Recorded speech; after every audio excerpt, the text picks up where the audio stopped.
नमस्कार, मैं विजय कुमार पुनिया तिरंगा विम चैनल से आपका हमारे चैनल पर स्वागत है। अगर आपने हमारे चैनल सब्सक्राइब नहीं किया तो नीचे लाल रंग का बटन है, उसमें सब्सक्राइब लिखा है, उसको टच करेंगे तो उसका कलर बदल जाएगा और वो सब्सक्राइब हो जाएगा।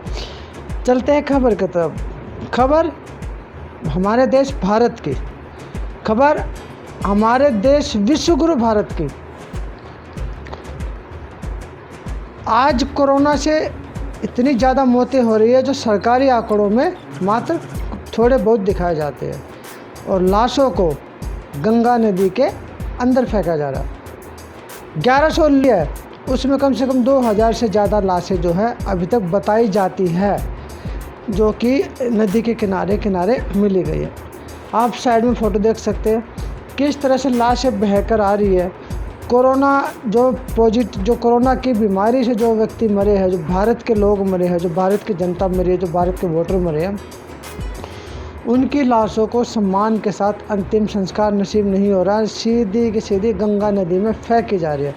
बड़े शर्म की बात है, हमारे देश भारत के अंदर जिसको हम हिंदुस्तान कहते हैं, विश्वगुरु जो बनने जा रहा है, श्री रामचंद्र जी जो इस देश में रहे, राम राज्य जहाँ पे माना जाता है, उस राम राज्य के अंदर हमारे देश के नागरिक, आम नागरिक को नदी में फेंका जा रहा है, गंगा नदी के अंदर फेंका जा रहा है, और उनकी लाशें जो बहकर आ रही है नदी के साइड में लग रही है, और उनको कुत्ते, बिल्ली, चूहे, ना जाने कौन कौन से जानवर नोच नोच के खा रहे हैं। बड़े शर्म की बात है, हमारे देश के अंदर सरकारों की नाकामी की वजह से एक आम आदमी गंगा नदी के अंदर बह रहा है। जिस नदी को हम पूछते थे उसमें हम अपनी लाशें फेंक रहे हैं, मरे हुए लोगों को फेंके जा रहे हैं। ये सब सरकार की नाकामी की वजह, चाहे राज्य की सरकार हो, चाहे सेंट्रल में बैठी केंद्र सरकार हो, जब प्रधानमंत्री नरेंद्र मोदी की सरकार हो। अगर सरकार सही रहते, समय रहते, वक्त रहते, कदम उठा लेती, तो ये जो मंजर आज हम देख रहे हैं, ये जो महामारी जो हमारे देश भारत में फैली हुई है, शायद इससे हम बच सकते थे। सरकारें पश्चिम बंगाल के अंदर जो 5 राज्यों में चुनाव है, उसके अंदर उत्तर प्रदेश के अंदर जो पंचायती चुनाव है उसके अंदर बिजी है, उसमें चुनाव प्रचार चल रहा है। कुंभ के अंदर जो तमाम देश के लोगों को कुंभ स्नान की परमिशन दे दी गई, वहाँ से लोग जो है संक्रमित हुए, चुनाव के दौरान संक्रमित हुए, बड़ी बड़ी रैलियाँ की गई, वहाँ पे लोग संक्रमित हुए, और उसका नतीजा आज हम ये भुगत रहे हैं। ये हमारी कमी है, क्योंकि हम जो है सही नेता नहीं चुनते, और उसका हर्जाना हमें ऐसे भुगतना पड़ता है। ना तो हमें समय पे ऑक्सीजन मिलती है, घर में ऑक्सीजन के लिए लोग तड़प रहे हैं, ऑक्सीजन नहीं मिल के दे रही है। सरकार राम मंदिर बना रही है, सरकार लेफ्टिनेंट दिल्ली बना रही है, दिल्ली के अंदर जो 20,000 करोड़ का प्रोजेक्ट जो काम चल रहा है वो बनाने लग रही है। उस पैसे का इस्तेमाल जो है सरकार को हमारे लिए ऑक्सीजन के लिए, दवाइयों के लिए, टीकाकरण के लिए करना चाहिए था। इतने करोड़ हमारी जो वैक्सीन थी वो सब बाहर जाने लग रही है, जबकि लगनी चाहिए हमारे देश के लोगों को, लेकिन वो कहाँ जा रही है? विदेशों में जा रही है। यानी कि सरकार वहाँ से भी पैसा कमा, मतलब प्रॉफिट, अपना प्रॉफिट से मतलब है। आम जनता मर रही है, कोई मतलब नहीं। आम जनता तड़प तड़प के मर रही है, ऑक्सीजन के लिए मर रही है, दवाइयाँ नहीं मिली, हॉस्पिटल में एडमिशन तक नहीं मिला, तड़प तड़प के मर रही है। रोजगार ख़त्म हो चुका है, सब कुछ देश का बहुत ही बुरा हाल चुका है। देश तो काफ़ी साल पीछे जा चुका है, लोग अपने घरों में कैद है। बहुत से लोग तो ऐसे जिनका रोजगार इस वक्त 1 महीने से घर में बैठे बेचारे भूखे मर रहे हैं, उनको खाने तक नसीब नहीं हो रहा। उनकी भी हमें मदद करनी चाहिए। हमें आम आदमी को एक दूसरे की सहायता करनी चाहिए। अगर कोई आम आदमी सहायता करता तो सरकार उस पर भी एक्शन ले लेते। पप्पू यादव ने अगर एम्बुलेंस को एक्सपोज किया, जो एक बीजेपी के नेता के घर में जो एम्बुलेंस मिली उसको एक्सपोज किया, तो पप्पू यादव को जेल में भेज दिया गया। अगर कोई पोस्टर लगाता है तो उस आम आदमी को उठा के जेल में बंद कर देती है। ये जो है हमारे देश के आज के हालात बन चुके हैं। ये सिर्फ क्यों बने हैं? ये हमारी कमी की वजह से बने। हमने सही सरकार नहीं चुनी, हमने सही नेता नहीं चुना, हमने पार्टी की विचारधारा नहीं देखी, सिर्फ हमने हिंदू मुस्लिम किया, और हिंदू मुस्लिम की वजह से हमारी नौकरियां चली गई, हमारी दवाइयाँ चली गई, हमारे हॉस्पिटल चले गए। आज एक एक घर से जो है इंसान अपने परिवारजनों को छोड़ छोड़ के कोरोना की वजह से जा रहा है। ये आप साइड में आपने तस्वीर भी देख चुके किस तरह से हम इंसानों को पृथ्वी पे, धरती पर सबसे खूबसूरत चीज़ बनाई थी इंसान, और उस इंसान को नोच नोच के कौन खा रहे? जानवर खा रहे। ये तस्वीर आप देख के विचलित हो सकते हो। अब चलते हैं आगे खबर की तरफ। अभय सिंह राठौर, यूपी के सिद्धार्थ नगर में पत्रकार पर जानलेवा हमला हुआ। कोरोना की ज़मीनी हकीकत दिखाने पर पत्रकार को गुर्गों ने बेरहमी से पीटा। एसडीएम डुमरियागंज त्रिभुवन प्रसाद पर पिटवाने का आरोप है। सीएचसी बेवा पर कवरेज के दौरान पत्रकार की पिटाई की गई। सच्चाई दिखाना अपराध है क्या? ये थे भारत समाचार के पत्रकार। आप इस वीडियो को भी, मैं आपको भी वीडियो भी दिखाऊंगा। भारत समाचार के पत्रकार ने जब सच्चाई दिखानी चाहिए तो भारतीय जनता पार्टी के गुर्गों ने, भारतीय जनता पार्टी के जो बोलते हैं गुंडों ने किस तरह से एक पत्रकार को पीट रहे। अगर सच्चाई दिखाना इतना बड़ा अपराध है जो एक पत्रकार पे हमला, देखिए आप इस वीडियो को।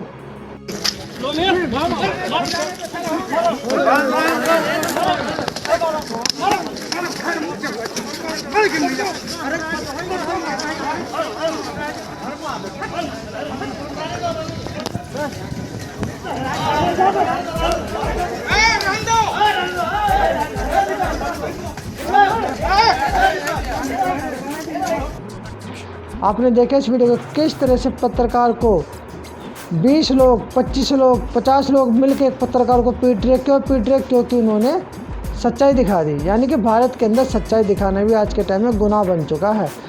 हमारे देश के प्रत्येक नागरिक को अगर आज वे चुप रहेंगे तो आने वाले उनकी जो संतानें बोलने की कभी ज़िंदगी में हिम्मत नहीं कर सकेगी।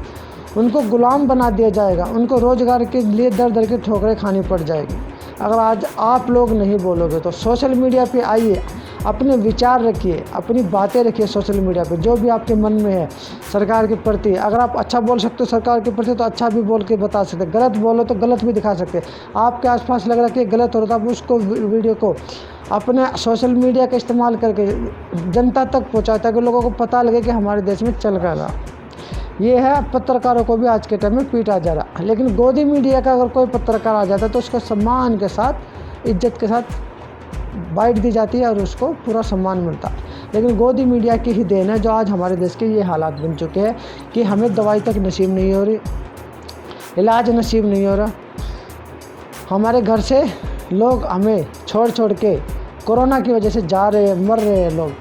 हमारे यारे प्यारे जितने भी होते सगे संबंधी, आप अगर आपका कोई भी कहीं भी रिश्तेदारी में कोई ऐसा व्यक्ति नहीं बचा होगा जो कोरोना की वजह से आपको बुरी खबर सुनने को नहीं मिली हो। ये सिर्फ इस गोदी मीडिया की वजह से। तो आप लोग जो हम आपके घर में जो अखबार आता है, जो टीवी आता है, टीवी अखबार को आप छोड़िए, सोशल मीडिया को जो है अपना मीडिया बनाइए। वहाँ पे आपको सच्चाई भी देखने को मिलेगी। वहाँ पे संतोष गुप्ता क्या कहते हैं? हरियाणा में शांतिपूर्ण विरोध कर रहे किसानों पर पत्थर और लाठियाँ बरसाई। दिल्ली में पोस्टर लगाने वालों पर एफआईआर कर दिया और कश्मीर में फिलिस्तीन के समर्थकों को गिरफ्तार कर लिया गया है। कारण एक ही है, फटी पड़ी है। ये आप वीडियो देखिए। जो ऑर्डर होया वैसा नहीं देखो। लाठीचार्ज किया बीच में मारा है अनुराग जी। ये उधर से बीच में मारा भाई। ये परवाह नहीं करते किसी ने भी। पीछे हो जाओ मम्मी।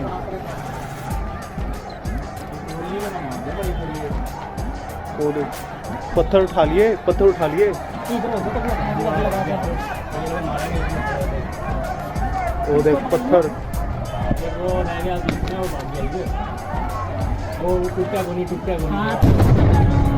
देख रहा हूँ, उठा के पता के।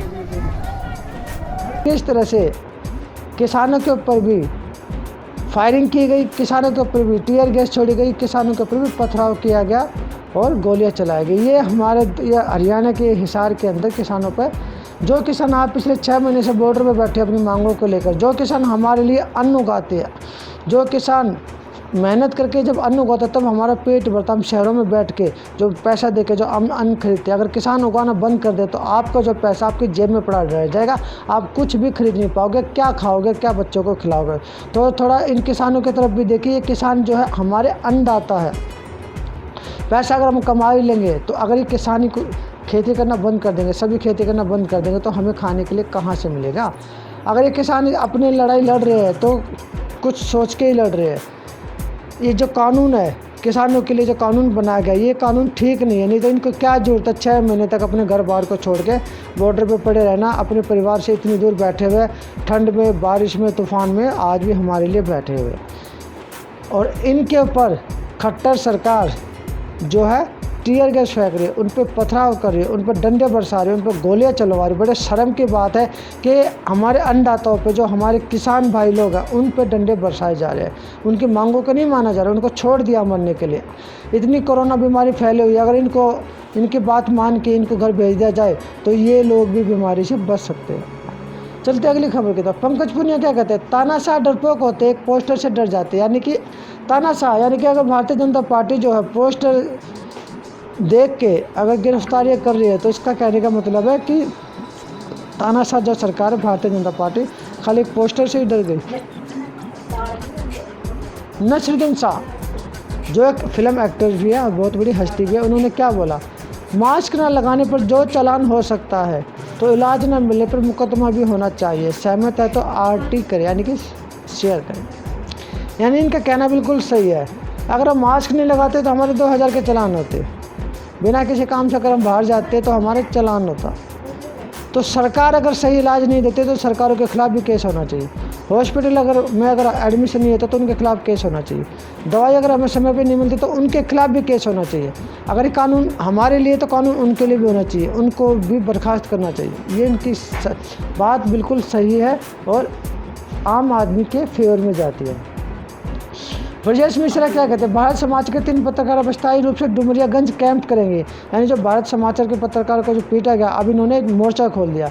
क्या भारत समाचार के 3 पत्रकार अब स्थायी रूप से डुमरियागंज कैंप करेंगे, गांव-गांव जाएंगे, घर-घर जाएंगे। डुमरियागंज में कोरोना त्रासदी का हर सच सार्वजनिक किया जाएगा।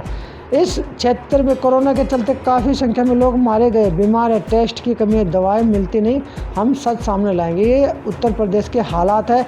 जो उत्तर प्रदेश में योगी आदित्यनाथ कहता है कि हमारे यहाँ पे ऑक्सीजन की कोई कमी नहीं है, हमारे यहाँ पे पर्याप्त इलाज है, हमारे यहाँ पे पर्याप्त दवाई, लेकिन लाशें जो उनके ही राज्य से जो बह के आने लग रही है, वो लाशें उन्हीं के राज्य से बह के आने लग रही है, जो गंगा नदी जो वहाँ से भी बहती है। लोग हॉस्पिटल के बाहर मरने लग रहे हैं, लोगों को इलाज नहीं मिल रहा। और योगी आदित्यनाथ कुछ और बयान कहते हैं कि हमारी सरकार में राम राज्य है और सभी लोगों को तमाम इलाज मिल रहा है। सोशल मीडिया पे आप अगर देखोगे यूपी के बारे में तो आपको बहुत सारी सच्चाई देखने को मिलेगी। ये थी आज की खबरें जो मैं आप लोगों के लिए लेके आया था। और आप जो है आप भी जागे, क्योंकि ये वक्त जो है सोने का नहीं है, अपनों को बचाने का है, देश में हो रही घपलेबाजी को उजागर करने का। अगर आपको इलाज नहीं मिल रहा तो उसके लिए आप कुछ प्रयास कीजिए, अगर आपको दवाई नहीं मिल रही तो उसके लिए प्रयास कीजिए, अगर आस पड़ोस में किसी को ज़रूरत है आपकी तो आप उसकी मदद कीजिए। एक दूसरे का सहारा बनिए, एक दूसरे की सपोर्ट करिए, एक दूसरे की मदद करिए, ताकि हम इंसानियत को बचा सकें। क्योंकि आज जो है इंसानियत ख़त्म हो चुकी है, सरकारों ने हाथ खड़े कर लिए।